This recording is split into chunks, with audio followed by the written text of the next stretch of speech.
भोपाल थाना कमलानगर इलाके में हथियारों की अवैध फैक्ट्री पकड़ाई है।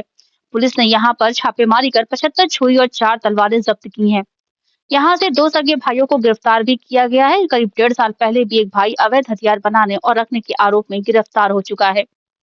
कमलानगर पुलिस से मिली जानकारी के अनुसार दुर्गेश विश्वकर्मा और चंदन विश्वकर्मा बापू नगर में रहते हैं।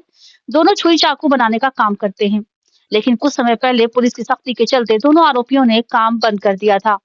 आरोपी चंदन का पुराना आपराधिक रिकॉर्ड भी रहा है। वो करीब 1.5 साल पहले अवैध हथियार रखने के मामले में गिरफ्तार हुआ था।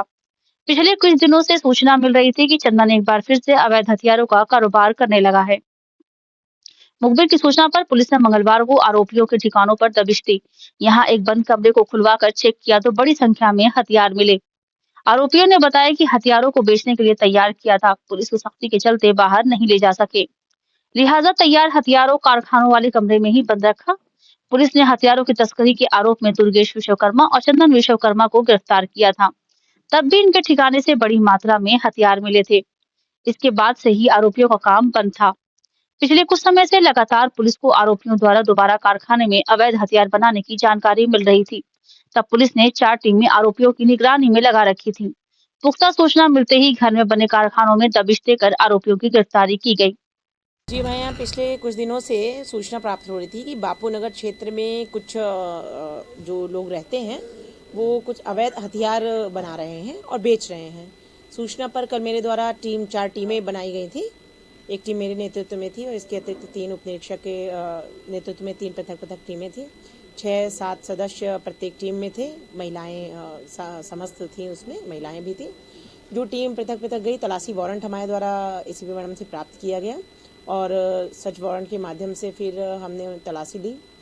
जो वो बापू नगर में दुर्गेश विश्वकर्मा एवं चंदन विश्वकर्मा दोनों से 2 मिले, जिनके बारे में सूचना क्लियर थी कि इनके द्वारा अवैध हथियार बनाए और बेचे जा रहे हैं। सूचना पर तस्दीक की और इनके घर पर इनको ले जाकर रेड की गई। जो घर पर काफी बड़ी मात्रा में अवैध हथियार हमें बरामद हुए, जिसमें 4 तलवारें हैं, 5 बड़े चाकू हैं, इस तरीके से 30-35 छोटे चाकू हैं और छोटी छोटी खुखरी नुमा छोटी छुरियां और सब्जी काटने की, जिनसे लाइसेंस के बारे में पूछताछ की गई। जो बताया कि लाइसेंस नहीं है और पूछताछ की गई तो इनके द्वारा बताया गया कि अवैध हथियार, ये तलवार आदि चाकू हमारे द्वारा बेचे जा रहे हैं। आपराधिक प्रकृति के लोग आकर ये लेते हैं हमसे और हम इनको बेचते हैं, इसलिए बनाए जा रहे थे। लाइसेंस ना होने से इनके विरुद्ध 25 आर्म्स एक्ट के तहत अपराध पंजीबद्ध किया गया है और इनको जीआर पर प्रस्तुत किया जा रहा है। इनका कोई पुराना आपराधिक रिकॉर्ड? जी, चंदन विश्वकर्मा नामक जो आरोपी है उसका पुराना आपराधिक रिकॉर्ड है। गत वर्ष ही हमने उसके कब्जे से, उसके घर से काफी बड़ी मात्रा में चाकू बरामद किए थे और उसके पिता को भी आरोपी बनाया था। दोनों के द्वारा निर्माण किया जा रहा था और इस वर्ष भी इसी सूचना पर इसी तरीके से हमने दबिश दी थी तो हमें जखीरा मिला। तो चंदन विश्वकर्मा के विरुद्ध आपराधिक रिकॉर्ड है। दुर्गेश विश्वकर्मा के संबंध में अन्य थानों से भी जानकारी प्राप्त की जा रही है रिकॉर्ड के बारे में। मैंने ये बताया कि किन आपराधिक को हथियार बेचते थे, या सिर्फ भोपाल में बेचते थे या भोपाल से बाहर भी हथियारों की सप्लाई किए करते थे? अभी तक तो इनके द्वारा बताया जा रहा है कि भोपाल में ही जो हैं आपराधिक किस्म के व्यक्ति, उनके द्वारा ही खरीदी की जा रही थी। बाकी और इस पर भी जांच की जा रही है।